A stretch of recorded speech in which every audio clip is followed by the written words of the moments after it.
6.5%, was it? Is that what the current odds are of the Stanley Cup? Well, and if you look at the round-by-round progression, the Stanley Cup favorite is the Vancouver Canucks. Like, what a time to be alive! Talking you through every goalie controversy, scoring slump, and draft lottery bust, this is the C4 Podcast on CanucksHockeyBlog.com. Here they are, the best starting lineup we could afford under the salary cap. Chris, Matt, Anna, and Adam. Welcome to another episode of the C4 Canucks Hockey Podcast, brought to you by the Full Press Coverage Network and CanucksHockeyBlog.com. I'm Chris at Lightforce, joined virtually as always by the ever-intelligent radio superstar Anna Forsyth at A403. Welcome, Anna. Thank you, Chris. Too kind, as always. You know, it's a trend that I'm going to continue to have to set, like where I'm sort of trying to push the bar. Like, I don't know if there's a limit to this, but I'm going to try to get there. Yeah, because if you don't do it one week, everyone will be like, what did Anna do? Why is there beef? Yeah. well, you know how the Smealosphere is. There'll be Team Anna, Team Chris. It's just, yeah. It'll just go and divide Canucks Twitter like nothing before. Nothing has divided Canucks Twitter than C4 beef between Anna and Chris. Yeah, we have enough external beef going on with the lights of TTP show, stuff like that. We don't need internal beef. I was trying to put some beef between us and Sound of Hockey, but they were too busy like being hyped for the fact that the Kraken had their home opener. So yeah, I guess they were a little distracted this week, understandably. Yeah, I mean, if you obviously listened to last week's show, I alluded to the possibility there might be something. You were able to swing a connect with Andy on CBC Radio 1 in Victoria. Mm-hmm. I was trying to swing a connect where we could bring us all together and talk about the game, but we weren't able to make things work out. I mean, I would imagine those three guys were having a good old time. Yeah, they might have been a bit exhausted and other things fragile after the big night they had on Saturday. I wonder how many $16 beers were bought for John. I hope a lot. He shouldn't have to pay for a beer in that building again. No, I mean, in fact, I expect John has a card that he simply flashes at the pledge, and people are like, here you go, sir, here's a pint. Of $16 beer, which is a little like Nando's Black Card equivalent. Oh yeah, I mean, like Rogers' prices are bad. I think this is slightly more, and because it's US, it is a lot more. It's like 30% on top of the slightly more, because of exchange. But one of the things I'm actually curious if people realize Seattle, like downtown Seattle, is expensive. Oh yeah. You go to a restaurant, it's expensive. Like it's not cheap to eat around town. I'm sure there are places, but like the few work trips I've been on, I went and had a frugal meal that I could not like fit within the sort of like the expected. Like it's loose, but it's like, here are the guidelines. And I'm like, I can have some water. Yeah. I mean, also, it's very expensive to stay down there because they don't have income tax, but they have all these other taxes like state tourism tax and all of that. Yeah. Well, in fairness, the whole taxation scheme, I mean, there are different ways to pay for things. One of them is the use tax. So you have like all the different sort of state taxes that apply. Others are based on sales taxes and income taxes and what have you. I mean, it gets all crazy, but that's not what this podcast is about. No. The tax that you pay is having to listen to you and I each week, right? Yeah. I can't believe we just talked about like a week where we won 2 out of 3 games and we just spent the first like 5 minutes talking about state taxes. Oh man. In a country we don't live in. No, nor can we actually get to with relative ease. Right. Though I did see a number of Canucks media had made the trip down. Rob, the hockey guy, was tweeting out pictures of food prices, beer prices, the picture of from the press box, which I think is at ground level because they've dug into like. Right. Yeah. It's that would mess with my head a little bit, but it looks cool down there for sure. It does. Vancouver Canucks, obviously, as you had said, got themselves points 2 out of 3. There was some significant alarm, to say the least, when they didn't get points out of the one. Yeah, that's true. I think more in the way that it happened, maybe more than the result itself. But anytime you lose to Buffalo, even if they've gone 2-0 before that, it's not good. Yeah, but again, this is a Vancouver Canucks team that has had what one can argue is a very successful road trip. They've gotten points out of a majority of the games. Mm-hmm. They got outright wins. Like, we're talking like not giving away the bonus points. Not that it really matters to these, but outright wins in 2 of them. So it's hard to look at this and say there's a problem. Yeah, okay, 2 of the losses stung. You know, the Detroit loss that we had sort of spoken to kind of stung, but that's a hot goaltender. The Buffalo loss stung because that was Buffalo. But then they went and did what they needed to do against the team from Chicago, and they ruined the party down in Seattle. So you know what? Let's start talking a little bit about that in detail. After the Canucks got outplayed on Saturday against the Detroit Red Wings, and I mean, maybe not outplayed. It's not a good way to put it, because it was goaltending alone. Detroit, they are, as a team, a mechanism that could score. And if they can get hot goaltending, they can make magic happen. Sounds a lot like a team you and I have cheered for a few seasons. Right. Yeah. I guess it was just a weird game. And I think we talked a bit about it last week as well. We did. But I think anyone would have thought that the Vancouver Canucks would have looked at that result against the Detroit Red Wings and said, you know what? Hot goaltender, we're going to go and do what we were doing there. We're going to do that again in Buffalo, and we're going to make magic happen. And yeah, that's not what happened in Buffalo. Like, it was a bad game. I unfortunately only got to watch the latter part of it because of work, this whole thing that I have to do. But the Canucks just didn't look good. I mean, despite getting shots on net, I mean, they were sort of quote unquote keeping pace. You know, the fact that the 3 stars of the game are Zemgus Girgensons, Kyle Okposo, and Tage Thompson, all of which play on the wing in Buffalo, says a lot. Yeah, it was pretty rough, honestly. Like, if it was a Buffalo team, like, sucks losing to Buffalo, but if it was a Buffalo team that had played out their skin, you know, just above themselves, you're just like, okay, whatever, that happens. But it wasn't even that good. It was just like giving them plenty of opportunities. Well, and not only giving them plenty of opportunities, but not being able, like, we've talked about the Vancouver Canucks as a team this year as being one that needs to generate its own opportunity. Like, they need to be able to go and take the puck to the net. They need to have that sort of high octane offense. They did not provide any of that. And this is actually, you know, maybe rude of us to do. We're discounting the fact that the Vancouver Canucks had a 2-1 lead. Yeah. And they didn't look good. No. Like, that says a lot about the way your team played when you have a 2-1 lead after 1.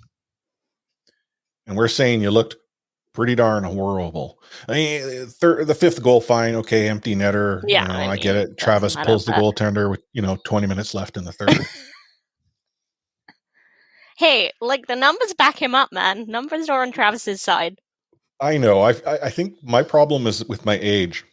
There were very few coaches that used to pull goaltenders with, more than a minute and a half left. Until it got to playoff time when it was an elimination game and you kind of did it because you had nothing else left to do. Mm-hmm.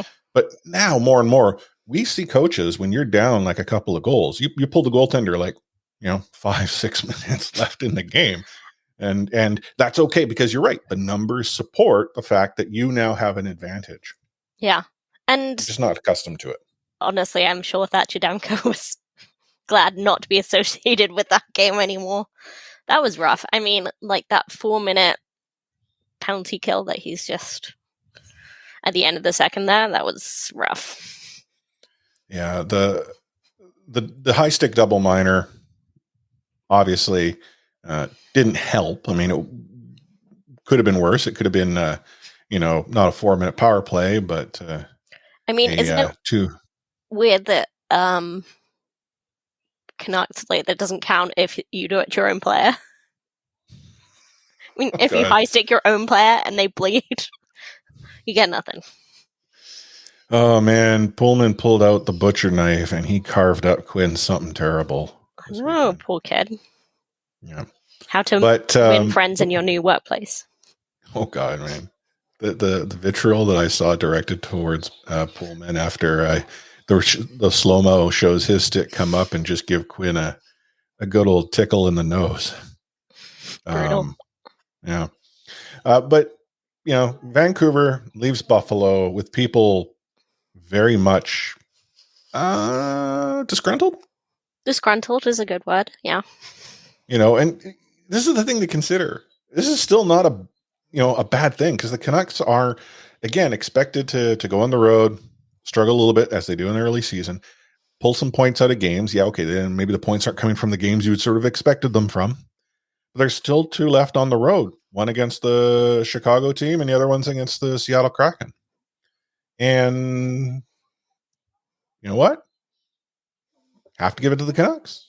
They brought their A game when they were playing in Chicago. Yeah. I would say maybe B plus game. B plus, yeah. Let's not get excited here. We're only a few games in. But yeah, I don't know whether that pre-game ceremony riled them up as much as it did me.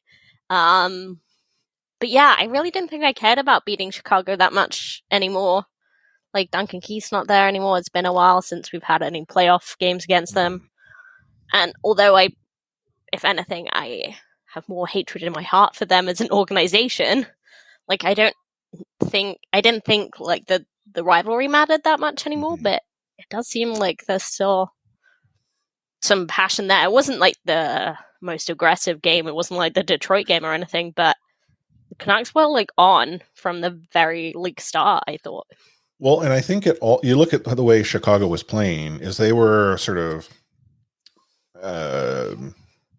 narrowing in on certain players, like Nils Hoglander, for instance, was getting played heavy throughout. In fact, it was, I think, the second period where Burrows, had finally had enough and threw down with a reluctant Stillman. But I don't like fighting.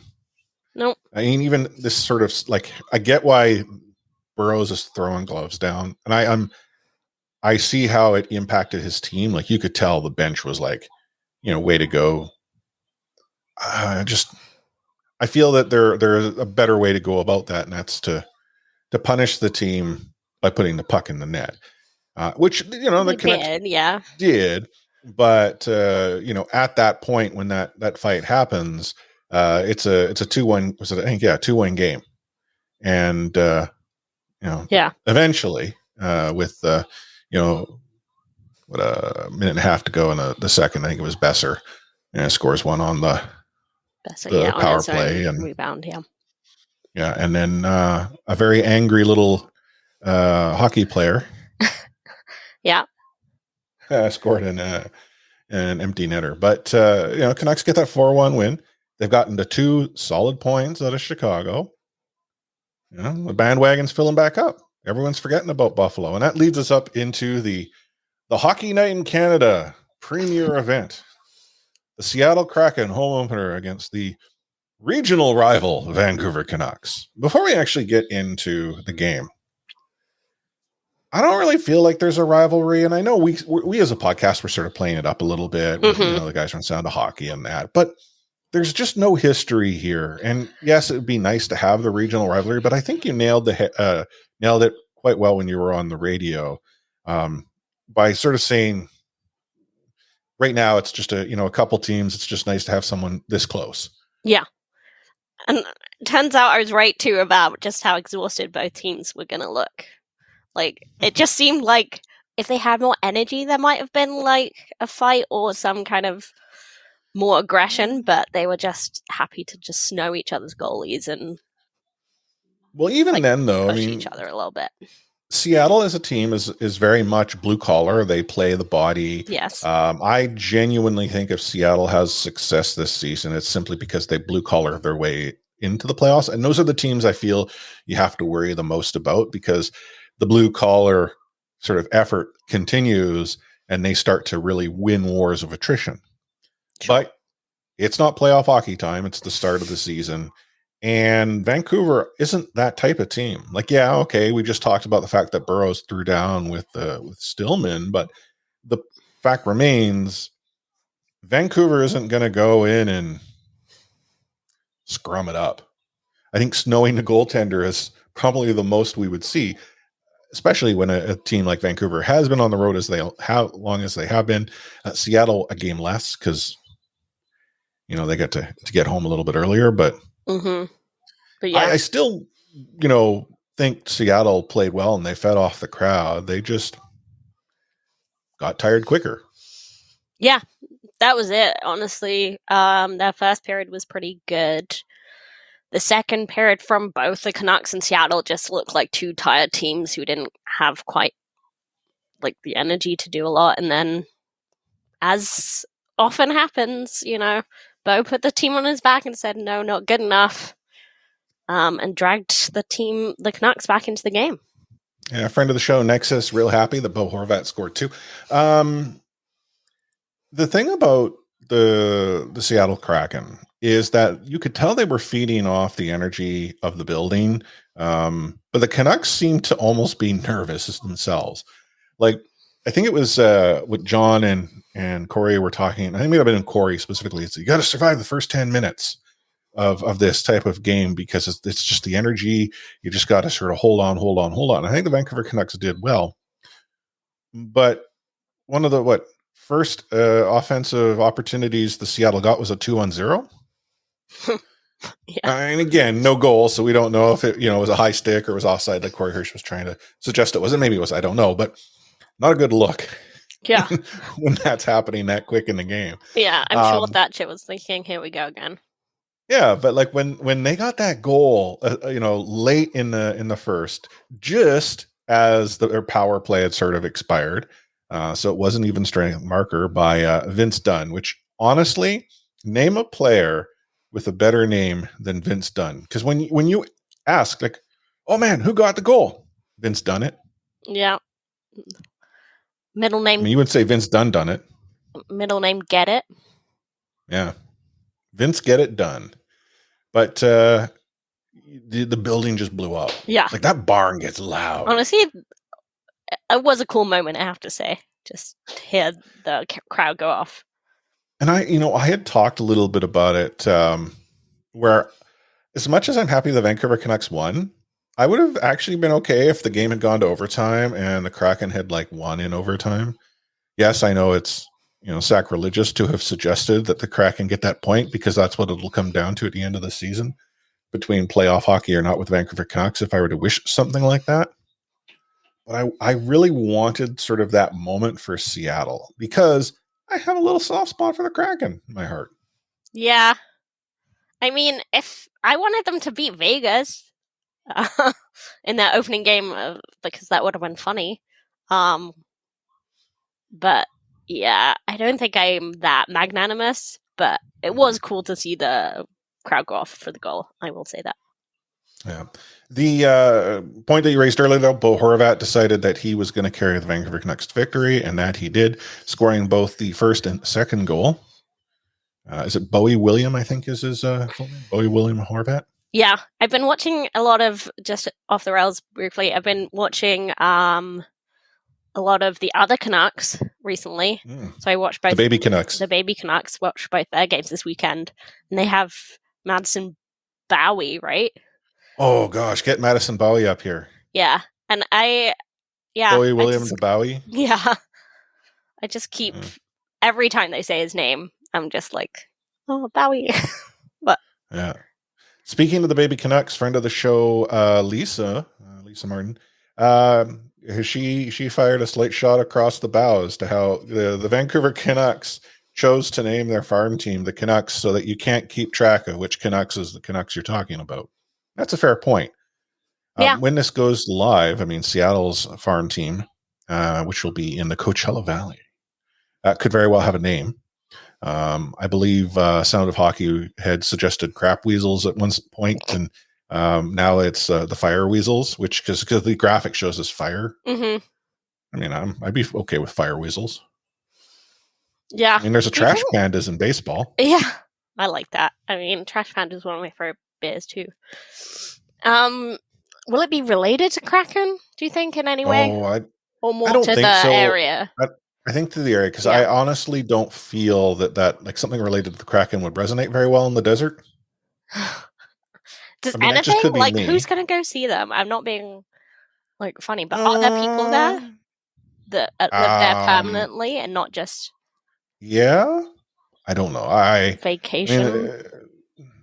Maybe I don't know. Okay.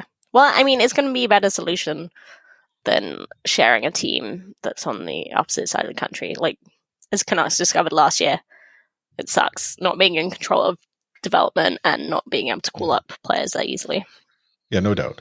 But the fact brings that the Vancouver Canucks got that third goal from a very angry little hockey player named Connor Garland, who came in, and it was the best fake slap shot that I have seen in I don't know how long. Grubauer bought the slapper so hard that I honestly think Garland could have just kept on skating without ever touching that puck again, and it would have still gone between Grubauer's legs. Like, oh my goodness, did Philip bite. And when Garland gets back to the bench, he says that he wasn't trying to prove a point, but my, oh my, can that dude shoot some serious daggers out of his eyes. Yeah. I mean, it's fun, isn't it? It's just like part of his narrative now, but yeah, he's clearly heated. He always looks angry. I'm okay for that. I like there's some people where like they look angry, and it's even when they're happy, they're kind of angry happy, right? Like, yeah, it's not just that's awesome. It's like, oh my god, that's so like, just I can live for that. Mm-hmm. Yeah, no, that was a fun moment to cap off the night, I thought. Yeah. And then obviously empty net goal gets scored, because when doesn't an empty net not get scored? Dowling puts the icing on the cake, takes the wind out of the proverbial sails that the Kraken were going to have an opportunity to find a way to even it up, to get it to overtime. But I don't think a person left their seat in that final minute. Like, the crowd was loud despite their team being down by 2 going into the final minute of hockey. So I have to applaud the Seattle crowd for doing well. They booed Gary Bettman, which I know for us Vancouver Canucks fans is just an indication of a team and a group of fans that understands the NHL. But to the point that John Barr has raised on our podcast a number of times, the Seattle Kraken fans should be appreciative that Gary helped bring the team to Seattle. I'm still going to boo him because I'm a Vancouver Canucks fan. But to me, I'm just like, sure. But now they're a team, like they're an NHL team just like any other. So I get it. Yeah. They want to fit into the club. So maybe any other event, but Yeah, but you know what? I think this is the thing, though. Is like Bettman, he gets the booing. He buys into it. He's almost, warmed up to me in the fact that he's embraced his role and accepts it. And now if it doesn't happen, I kind of feel that's almost a sign that, things aren't really working out. Yeah. Are we going to talk about what happened before the game? Oh, the retiring of 32. Yeah. Okay. Your thoughts. Like, when teams put a banner up in the rafters, I gather you're not a fan. Not like ever. I'm not like against retiring numbers. It's weird to me. It's something I've had to adjust to. And I think the Canucks have done it too many times. But I'm not taking that away. I'm not against it as a concept. Okay. But this is weird. The point I raised, because there were so many people, especially in Canucks Twitter, who were taking shots at the Seattle Kraken for raising number 32.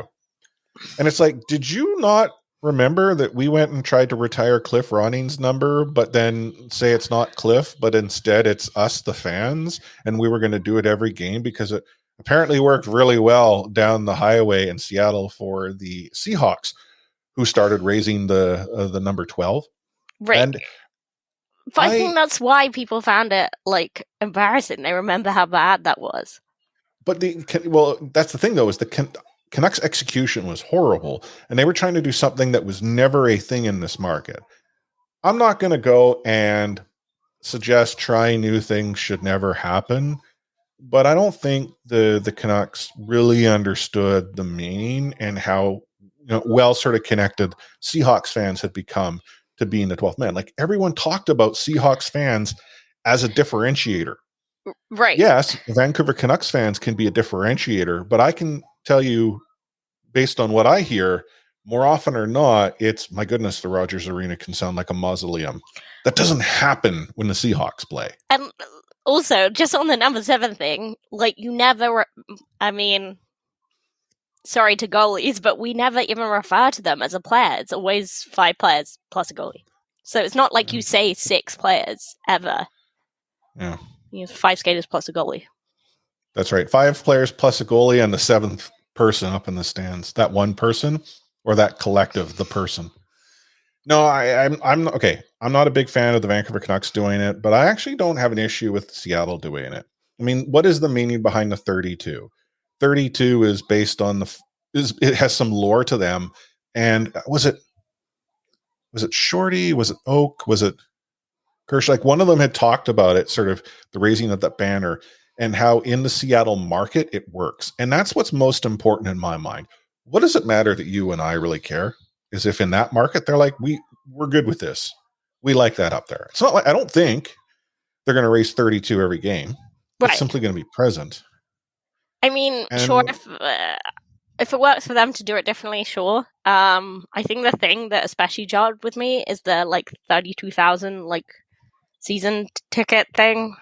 It was like, what does it matter to the fans how much money you're making? Like, how many people have bought into it? Like, that made me a bit cringe. Like, if they just said, like, 32nd team, like, fair enough.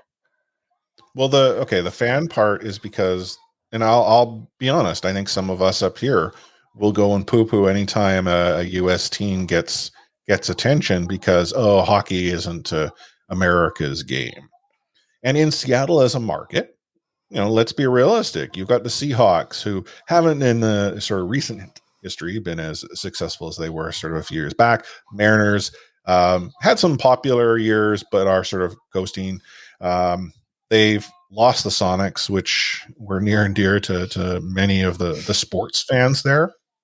So when the Seattle Kraken get announced as a team and season tickets go on sale and are sold out within minutes, like based on season ticket holders, I think that's something you celebrate, because you show that you have made a significant impact and you are the product.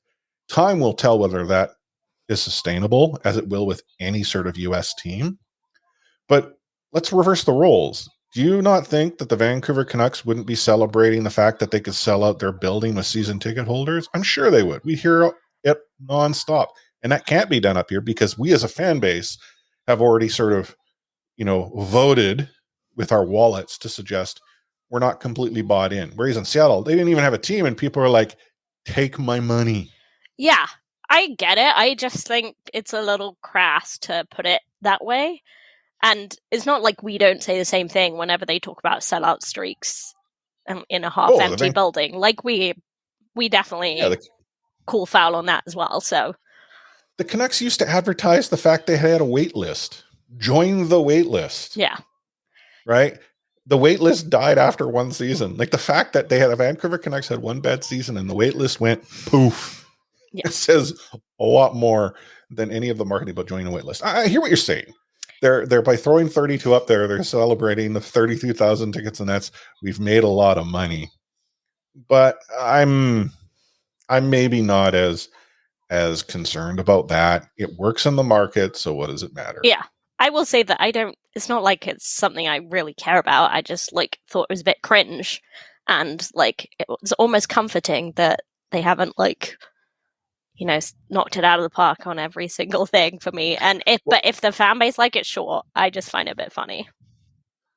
Yeah, I mean, it could be like if they raise 32 every game and make a note to it, I'm not sure how well that will be received, because that's a lot of games. Whereas like in the NFL, you're not seeing the number 12 go up, 40 times in a season.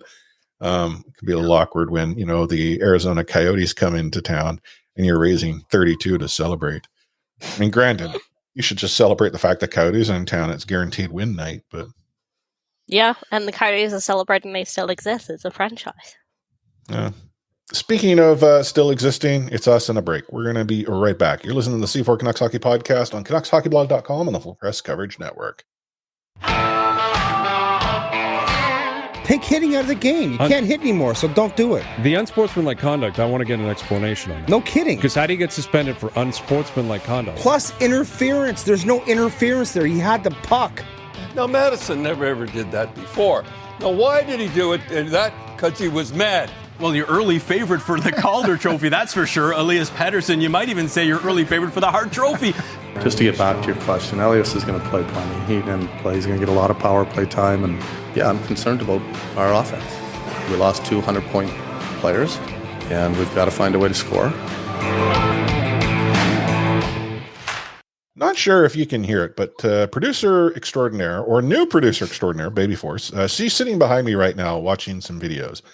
And one of the struggles that we've had in moving to our new place is that my wife still works where she works, and her commute, especially when traffic is horrible as it might be today because we're experiencing this bomb cyclone, means that there are struggles for her to get home in time for us to record without a producer extraordinaire. But I thought it would be a good segue to talk about some other struggles not related to the podcast, but instead the Lotto Line. Do you like the preamble to get there? Maybe it was a good segue. I did wonder where you were going, or if you were just trying to explain the noises, or you had a segue in mind, but it was good. Yeah, I was trying to think how I could work in a Baby Force segue into the show, and this sort of it might have landed a little off the mark, right? But yeah, the fact remains though, the Lotto Line. The Lotto Line is something that we have noticed. In fact, the Lotto Line has not always been together.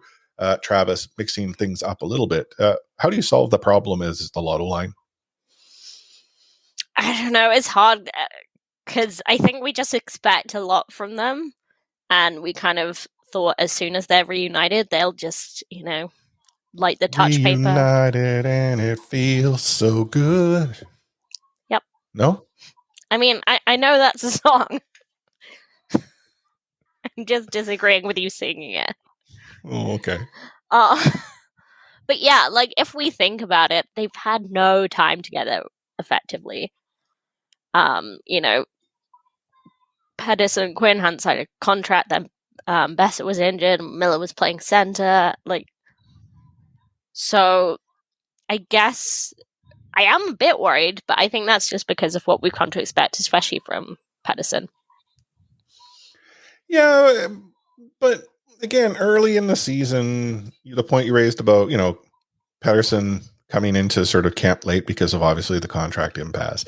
Besser being hurt during the preseason, coming back a little bit late. He's obviously, in quote unquote game shape, but there's sort of different levels. There's the I can play to the I can play well. Mm-hmm. And I think it doesn't help that the Vancouver Canucks are immediately on the road. I mean, as much as our season feels like it has returned to normal, it is not yet a normal season. There is a collective process in place because of the pandemic, and that I think adds some additional strain to how sort of, players will accommodate their recovery plans and ultimately get themselves back into what we would see as quote unquote game shape. Now, if we come back at the end of November and we're still talking about struggles of the Lotto Line, one, I'd be genuinely surprised that Travis Green kept it in place for that long. But then two, what else do you do? I guess you could mix things up.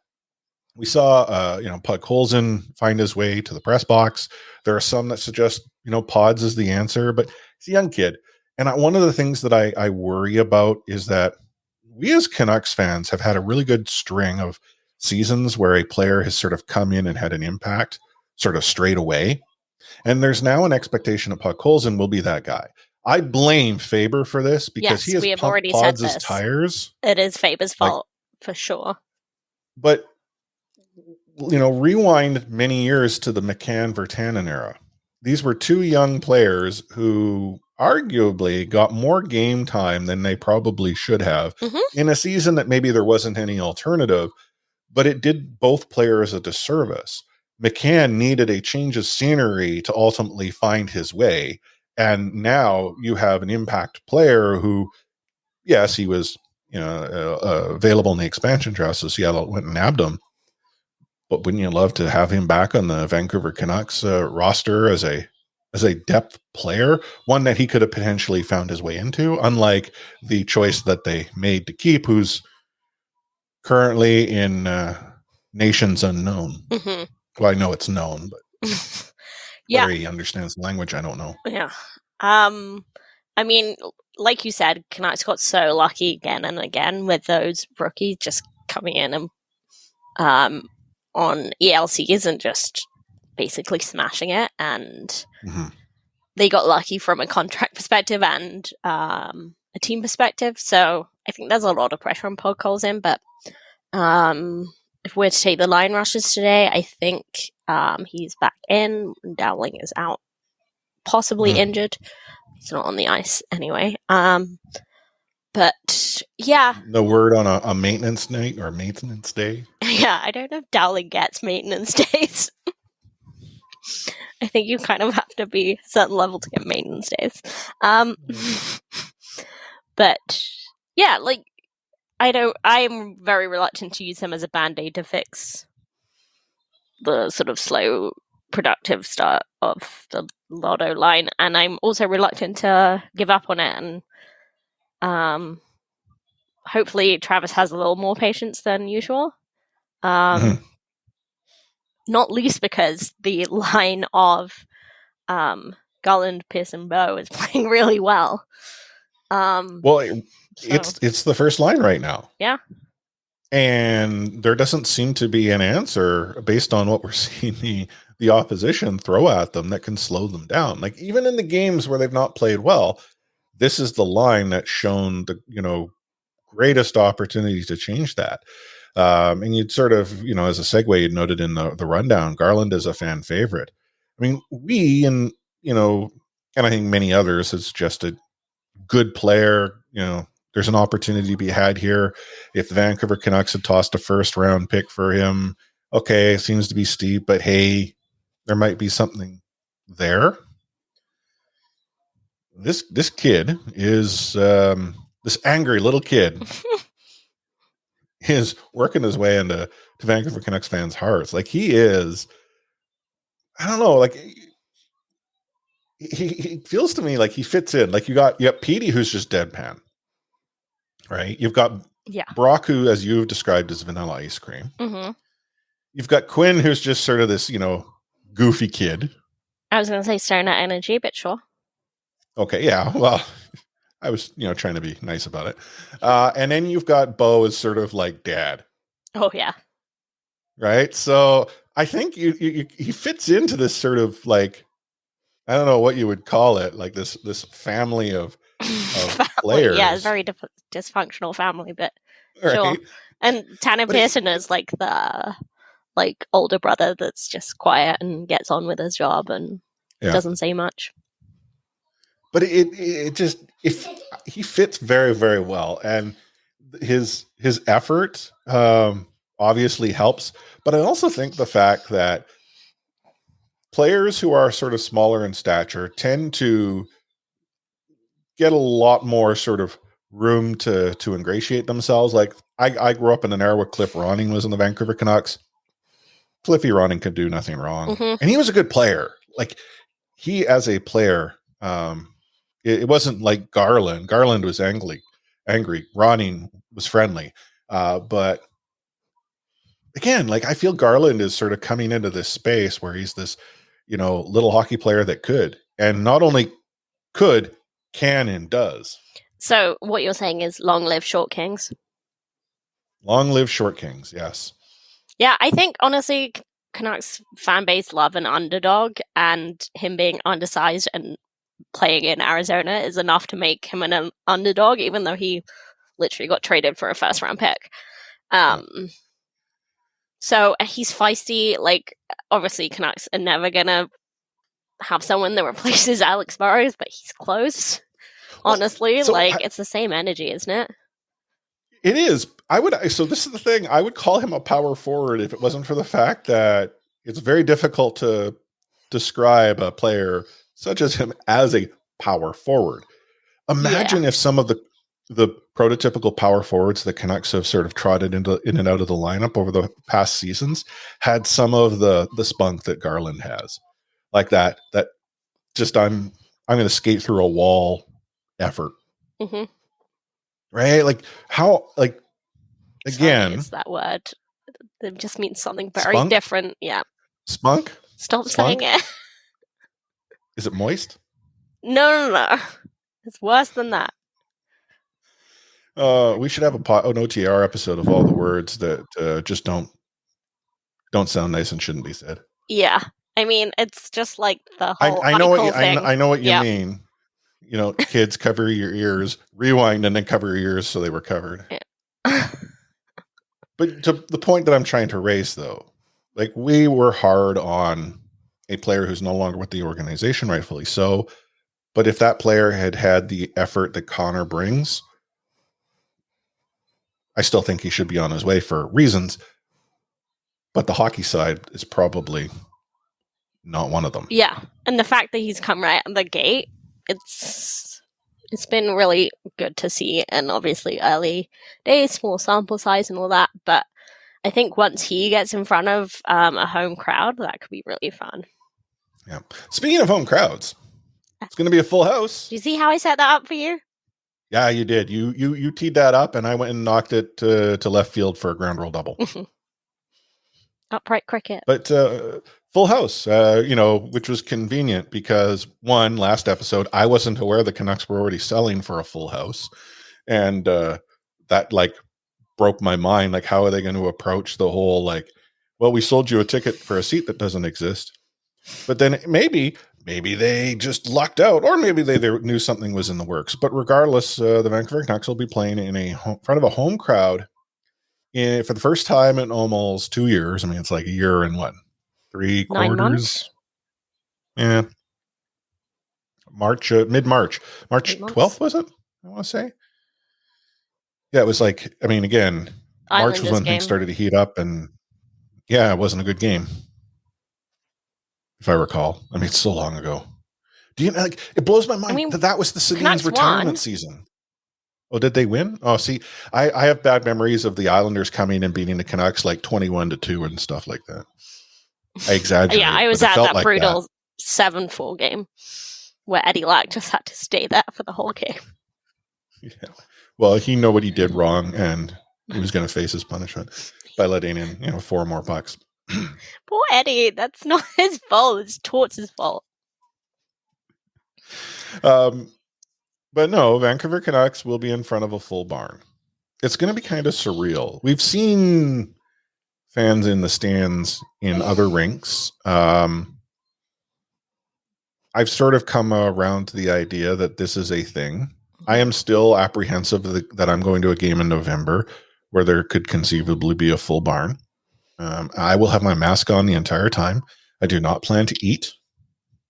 If I do, it'll be before I get there. I will not be drinking. I'm just going to go and strap that mask on and, sit. Yeah. Maybe I should pull up my phone and be one of those fans. Yeah, it's going to be weird. So I'm there tomorrow. I will report back on the energy. But yeah, obviously not a big part of it, but it's definitely part of my experience is, having a beer during the game. And I have a routine of when I get my beers and when I get my food and. Well, sort of the Larscheiders concept. I'm genuinely curious how that works. So, I've been watching Vancouver Whitecaps on TV, and I have made it very clear that I have some apprehension over what I see the South Side do. And I'm not trying to sort of blanket every South Side or Curva Collective or Rain City Brigade member at Vancouver Whitecaps matches. But when the camera is showing people, there is a lot of people who are very close to each other And that, it's infectious. I understand if it's like Anna and Chris and they have a mutual level of trust and they're, hugging and jumping up and down and, smashing beers together or whatever. That's one thing. But then when it starts to sort of spread and you can't really get away from that, that's the concern I have. Yeah. I mean, it's obviously outside, right? Like, I don't know. I definitely don't condone necessarily how the UK is operated, but all their sports are outside that they like football and cricket, which is, I mean, I don't think they have had inside events, and I think it's very hit or miss as to whether they require vaccine passports. It's maybe coming in, maybe not. But yeah, when I was telling my family about it, I said, yeah, just go every single restaurant where you have to go into, like every single bar. Like, pull out the Vax Pass. Pull out the Vax Pass. And yeah, they are all kind of saying, yeah, I wish we had that. It would make me feel more secure. And so and this is the thing is, for me, if that did not exist, I probably would not have gotten the ticket. 100%. But yeah, I will say it does go a long way for me. Yeah, but the apprehension I have, it's the fact that I'll be shoulder to shoulder to someone else. I mean, again, I don't know for certain, but yeah, let's say the Vancouver Canucks get hot. That seat next to me will be filled with someone I do not know, and that is sort of the concern. When I'm at a restaurant, yes, I'm around people I don't know, but I'm not sitting shoulder to shoulder. Right. Right. Like, yes, I've also been on transit. Like, I haven't. I've lived in my my space. Unfortunately, it's the personal anxiety. Yeah, and I get it, and everyone has different levels of comfort. But yeah, so I will report back, and I'll share my thoughts in Discord, and then next week as well. But yeah, I am genuinely curious how Larshiders is going to work when the main point to Larshiders is we're almost like one big mob, and that's standing, loud, having a good time, yelling. So. Yeah. We'll see. I think the part that, so the rule is that unless you're actively drinking or eating, you have to have a mask. And see, that creates a loophole. If I have a beverage that I'm nursing for 3 hours in my hand, I mean, I'm actively drinking. I don't think you are actively drinking at that point. No, but that's how people are approaching it, right? As long and that's the problem I has. I'm not suggesting the Larshiders are going to be sitting there nursing beers. From what I've understood, those who do consume a beverage in the Larshider section generally don't nurse it. That's one way to put it. But yeah, I mean, obviously there has already been a game at 50% capacity at preseason at the Raj, and the sense I got from media members was that there wasn't a great deal of adherence to the mask mandate, and it was quite tricky, but it definitely looked like more people were wearing masks than in Seattle. Seattle, no one. No, and that's also you cross the border and it's no, I agree, but at least I saw some people doing it on the TV. Sure, before. and I'll concede that when I watch the Whitecaps matches, these are the ones that I've seen most on where there's been fans locally. Is that there are people wearing masks, and you're right when you look at some other regions and locations, like the college ball games at the start, end of summer, August and September, where they have 60,000 people, doing body shots. Yeah, wild. As if there isn't such thing as a pandemic. It just blows my mind. But I'll come around to it. Again, I have lived very sheltered in my own little bubble, and I'm slowly starting to break through. Right. But I do look forward to you reporting back. On that note, I think I saw someone asking when Larshiders tickets were going to become available. They're already available, were they not? Yeah. I don't know exactly how it worked. All I know is that I'm going. No. Please do not ask me how it happened. I think it was quite tricky to organize. But this is, there is probably logistics upon logistics, and the fact that the Canucks were trying to play, a little bit of blackjack. Yeah, I think it was. May or may not have been playing cards up. We don't know. Yeah, they were holding off. That's for sure. It all happened rather quickly. So, yeah, I have had my tickets for 2 days. Yeah, cool. But I am going. Oh, cool. Have fun. Thank you. I would buy you a beer, but I'm not going. We'll make it happen. Speaking of which, you know what? Maybe sometime we can maybe coordinate a C4 get together with listeners. That would be great. I think it would be, like if we could find an establishment that could sort of make it work. And, I kind of hate how we had started to do this type of stuff and then the pandemic hit. Yeah, we did a couple events. Like we did a test run with just a couple of friends. And then we did an actual event and had some people over to watch the Leafs game at a event. And then the world just shut down. Yeah, but we'll have to do that again. Prior to all of that, though, and I'm just going to sort of let the cat out of the bag, last year we did a C4 holiday special where we invited friends of the show to get together and we live streamed it. I think we need to do that again, Anna. That was really fun. I drank a lot of eggnog, and I haven't not had eggnog since. Well, it is available at Costco. I've been buying it since Thanksgiving. I don't know if that's okay. I think it has to be like November at least. Well, I'm not. Well, it's Costco. They've had Christmas out since like July. So wow. Costco's a season and a half ahead. That's just how they roll. But yeah, we'll look to make that magic happen. It again will be closer to the sort of the holiday season in a year. But if you have a friend of the show that you want us to try to finagle on to join us for some holiday cheer, drop us a line in C4 Discord, discord.io/C4 podcast. It'd be the greatest place to suggest it. You can also let us know, obviously, on Twitter at the C4 podcast. And facebook.com/C4 podcast.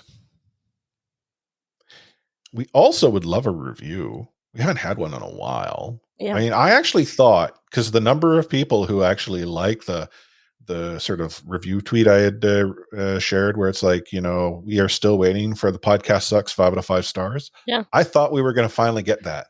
And we've offered to do accents. And Chris can't do accents, so it should be entertaining. I could sing. We could do C4 karaoke.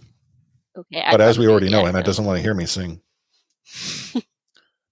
Yeah, it would be nice to get a review. You can review us on all of your favorite podcast applications that allow for it. Go to podchaser.com/C4 podcast, which you can not only review the entire show on, you can review individual episodes. Yeah. Like this episode, you could say, I loved it when Chris started singing, and I'm very disappointed that Anna discouraged him from doing very suspicious if we get one like that. But you can go on all the episodes that Chris wasn't on and just be like, this was the best one. Again, kind of suspicious. And then it's been a while since we had a text or voicemail. And that number, if you were wanting to go and drop us a line, is 604-200-6201. That's 604-200-62001. Drop us a text message. Drop us a voicemail. If it's a voicemail, I will include it on an episode. Like you will hear your own voice. You could self-advertise. Now, I may, take some creative liberty to that. But if you hate your own voice, just send us a text. Text us. You can get our lovely voices. That's right.